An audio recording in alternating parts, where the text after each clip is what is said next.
We're here to discuss your failing company, Dad announced to everyone. Mom nodded sadly. That's when my sister gasped, staring at her phone. Why is your face on Forbes 30 under 30 list?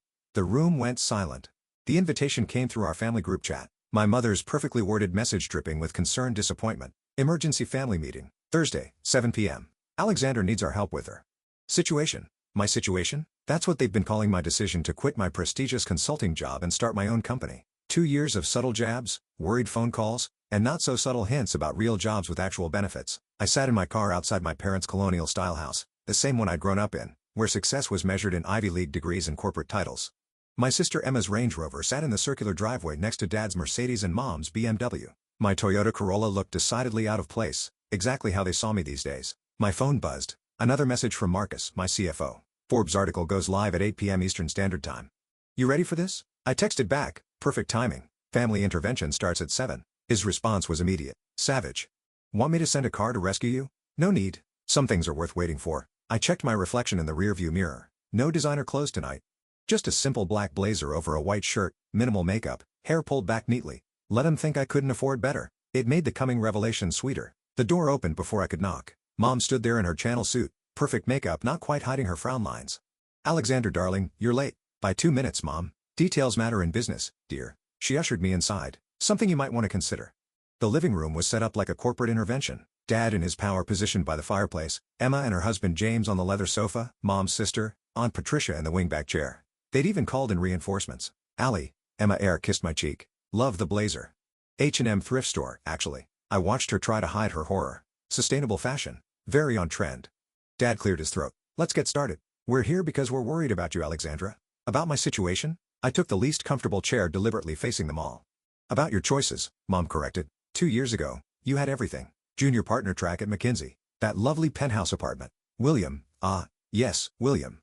The investment banker they practically planned my wedding to before I called it off to start my company. And now, Dad gestured vaguely, living in that tiny apartment, driving that old car, working on some, what do you call it, tech startup. James supplied helpfully. Though startup implies growth potential. He smiled. All teeth and MBA confidence. I took a look at your sector. The market's saturated. No room for new players without serious capital backing. I picked back a smile. James, who tried to get his own startup funded 3 times before falling back on his trust fund. James, who had no idea he'd been pitching to one of my subsidiary investment firms last month. James, who'd been rejected again. We're just trying to help, Emma added. There's no shame in admitting something isn't working. Mackenzie would take you back in a heartbeat. Actually, Aunt Patricia chimed in. Barbara's daughter just got promoted to partner there. Youngest female partner in their history. She paused meaningfully. That could have been you. I checked my watch, 7:43 p.m. The Forbes article would drop in 17 minutes. You haven't even told us what your company actually does, Mom complained. All this secrecy, these long hours, and what do you have to show for it? Dad stood, assuming his CEO stance, the same one he'd used for countless boardroom presentations. We're here to discuss your failing company and plan your next steps. No more avoiding the reality. Emma's phone chimed. She glanced at it, then did a double take. Her perfectly maintained composure cracked. Oh my God, she whispered, then louder. Why is your face on Forbes 30 under 30 list? The room froze. Mom's wineglass topped halfway to her lips. James grabbed Emma's phone. That's impossible. He scrolled frantically. This can't be. Alexander Bennett, 28, founder and CEO of Neurotech Solutions, valued at, this has to be a mistake, $2 billion, I supplied calmly. That's the current valuation after our last funding round. Though that number's a bit outdated now. Dad sank back into his chair. $2 billion? Would you like to know what my company does now? I pulled out my tablet, opening our investor presentation. Neurotech Solutions develops AI-driven adaptive learning systems. We're revolutionizing how machines process and respond to complex data. That tiny apartment I live in, it's actually the smallest unit in a building I own. That old Toyota, I bought it because it's practical and reliable, like all good investments should be. Mom's wineglass trembled. But you never said anything. You never asked. You were too busy lamenting my failure to notice my success. I stood up, straightening my thrift store blazer. Our technology is being implemented by major tech companies worldwide. That's why I've been working such long hours. That's why I've been secretive. And that's why, in about 2 minutes, Forbes is running a feature article about how a 28-year-old woman built a multi-billion-dollar tech empire while her family thought she was failing. Emma's phone kept buzzing.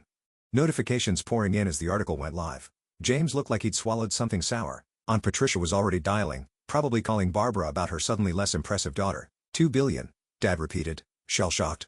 Actually, I checked my phone as Marcus's message came through. Make that $3 billion. We just closed another acquisition. I tell you more, but I have a video interview with CNBC in an hour. They're doing a special on disruptive tech leaders. The silence was deafening. Then Mom spoke, her voice small. But why didn't you tell us? I looked around the room at their shocked faces, their shattered assumptions, their crumbling certainty about who I was and what I could achieve. Because sometimes, I said, gathering my things, the best way to succeed is to let people underestimate you. It's amazing how much you can accomplish when no one's watching. My phone buzzed again. That's my car. Unlike my Toyota, this one's actually expensive. Comes with the whole Forbes photoshoot thing. I headed for the door, then turned back. Oh, and Emma? That startup James pitched last month. The one rejected by Bennett Ventures, that's my investment firm. Better luck next time. I left them there, surrounded by their luxury brands and conventional success.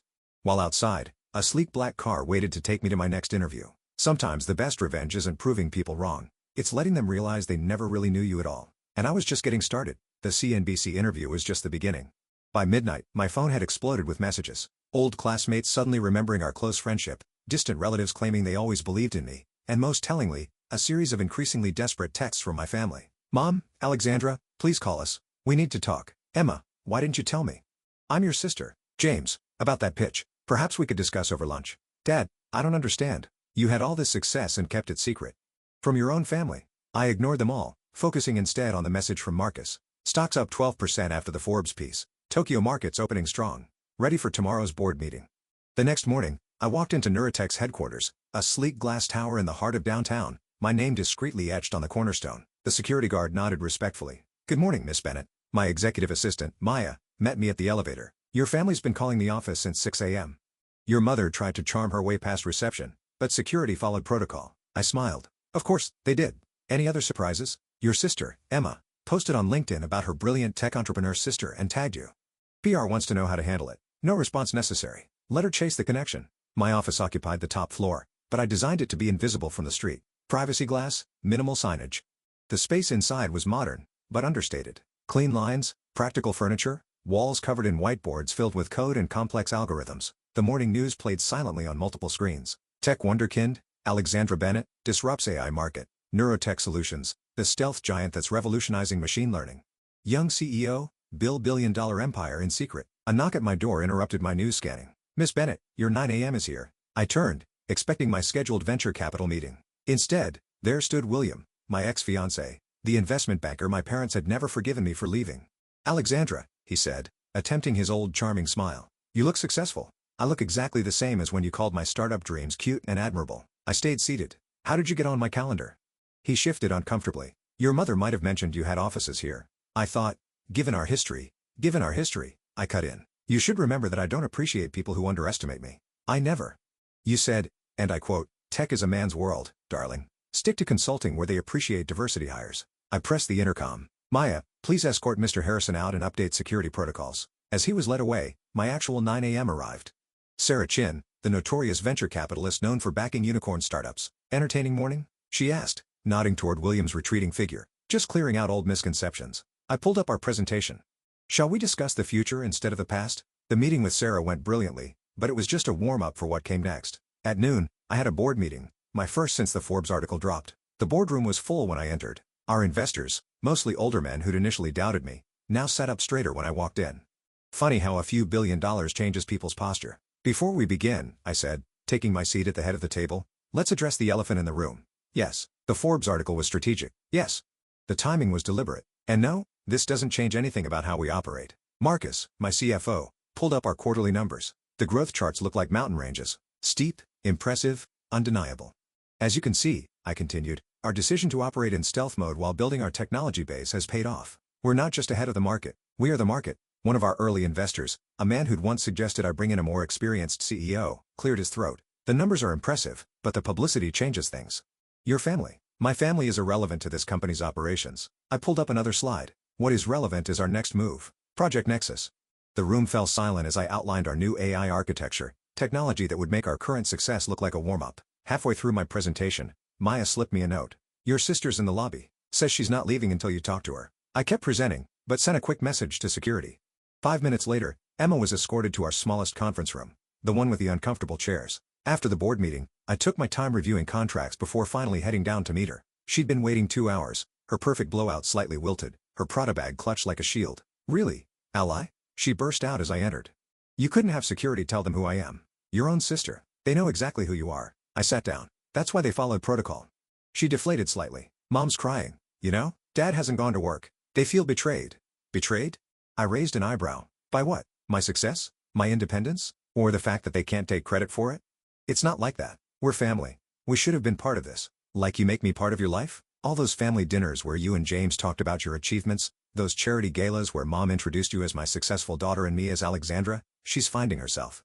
Emma flinched. That's not fair. We didn't know because you never asked. You were too busy feeling superior to actually see what I was building. And now, she gestured around. Now that we know, can't we start over? James would love to collaborate. Ah, yes, James. I pulled out my tablet, opening his pitch history. 3 failed startups, 2 SEC warnings for questionable trading practices, and a trust fund that's dwindling faster than his excuses. That James, her face reddened. How did you? I know everything about everyone who tries to do business with my company, including the fact that he's been bad-mouthing me to potential investors for 2 years. Amateur hour, I believe he called it. Emma's designer bag slipped from her fingers. He wouldn't. The recordings are quite clear. I stood up. Now if you'll excuse me, I have a company to run. Wait. She grabbed my arm. What do you want? An apology? Fine. I'm sorry. We're all sorry. Just don't shut us out. I looked at her perfectly manicured hand on my blazer sleeve, the same blazer she'd mocked last night. I don't want anything from you, Emma. That's the point. I built all of this without you, without our parents, without anyone's approval or support, and that's exactly how I'll continue. But what about family? Family? I smiled sadly. Family would have believed in me even without the billions. Family would have asked about my dreams instead of dismissing them. Family would have seen me for who I am, not who they wanted me to be. Her hand fell away. And now, I checked my phone as another alert came in. Now I have a meeting with the governor about making our city the next major tech hub. Feel free to tell Mom and Dad. I'm sure they'll suddenly be very interested in my situation. As I walked out, leaving Emma in that small conference room, Maya fell into step beside me. Your parents are holding another family meeting tonight, she said, checking her tablet. Your aunt's already called 3 reporters trying to claim she mentored you. I smiled. Let 'em meet. Let 'em talk. Success is the best revenge, but silence is the best response. The elevator doors opened to reveal Sarah Chen waiting with a group of international investors. Ready to change the world? She asked. I straightened my discount blazer, now knowing it would be featured in tomorrow's business pages as tech's new power look. Always, I replied. After all, the best innovations come from people everyone else overlooked. Behind me, I could hear Emma's expensive heels clicking toward the exit, the sound echoing like all their years of judgment and dismissal. But I wasn't that overlooked little sister anymore. I was the future, and the future, like success, belongs to those who built it for themselves.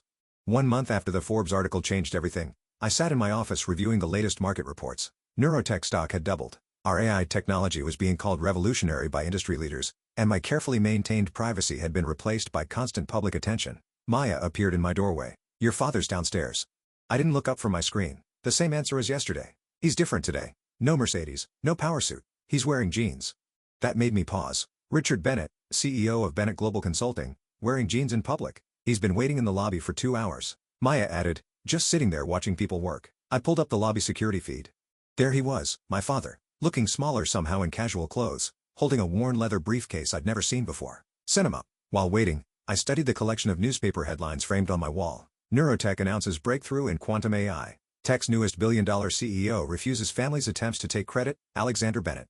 Success doesn't need permission. The last one was from an interview where I'd finally addressed the family situation publicly. The reporter had asked why I kept my success secret from my family. My response went viral. Success doesn't need permission, validation, or family approval. It just needs vision and persistence. Dad entered quietly. So unlike his usual commanding presence, he took in my office slowly. The whiteboards covered in complex algorithms, the global market tickers, the view of the city he thought he knew. Your mother keeps setting a place for you at dinner, he said finally. Every Thursday night, just in case. I gestured to the chair across from my desk. He sat, placing the old briefcase in his lap. I've been thinking, he continued, about your 5th grade science fair. Of all the things he could have said, this wasn't what I expected. You built a primitive neural network, used it to predict weather patterns. Everyone else had volcanoes made of baking soda or plants growing toward light. You had algorithms. He smiled faintly. You won first place, but I missed it. Had a board meeting. I remember. You know what I don't remember? Ever asking you to explain how it worked or why you were interested in AI or what you dreamed of creating. He opened the briefcase and pulled out a stack of papers. So I did some research. He spread them on my desk. Patents, academic papers, early business proposals. My work, dating back years. You filed your first patent at 19, he said. Created your first AI protocol at 22. Launched 3 successful startups under different names before Neurotech, all while we thought you were just. He trailed off. Finding myself, I supplied, being difficult. He looked up, meeting my eyes. We were wrong.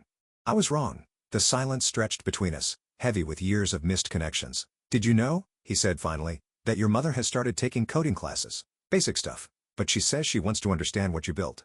Emma's been reading about AI ethics. Even James. James has been trying to pitch to my competitors. I interrupted, using his connection to me as leverage. Dad's face fell. I didn't know that. There's a lot you didn't know, didn't ask, didn't want to see. He nodded slowly. Your mother wants to host a family dinner to celebrate your success. Like the last family dinner? Were you all gathered to intervene in my situation? No? He pulled out one more paper from his briefcase like this. It was an old photograph. Me at that 5th grade science fair, standing proudly next to my neural network display. Small, serious, and absolutely certain about my path. When did we stop seeing you? He asked quietly. When did we replace pride with judgment? I studied the photo, remembering that day, the excitement of creation, the joy of making something new, the disappointment when my parents missed the ceremony.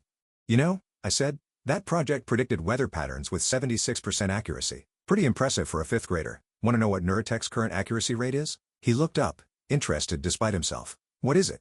99.997%. I turned my monitor around, showing him our latest test results. We're not just predicting weather anymore. We're modeling climate changes, market trends, population movements. We're helping governments prepare for natural disasters before they happen, helping businesses adapt to changes before they hit, saving lives to dead.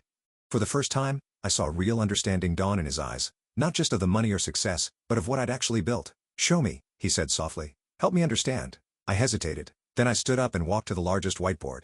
It starts with a basic neural pathway. I began drawing, but then we added quantum processing. For the next hour, I explained my life's work to my father. He asked questions, good ones, showing he'd done real research. When I finished, he was silent for a long moment. I have another confession, he said finally. Bennett Global is struggling. The old consulting model isn't working anymore. Companies want AI integration, predictive analytics. I know, I said. Your stock dropped 40% last quarter. He laughed suddenly. Of course, you know. You probably knew before I did. He straightened in his chair. I'm not here to ask for help or money or connections. I'm here to say I'm proud of you.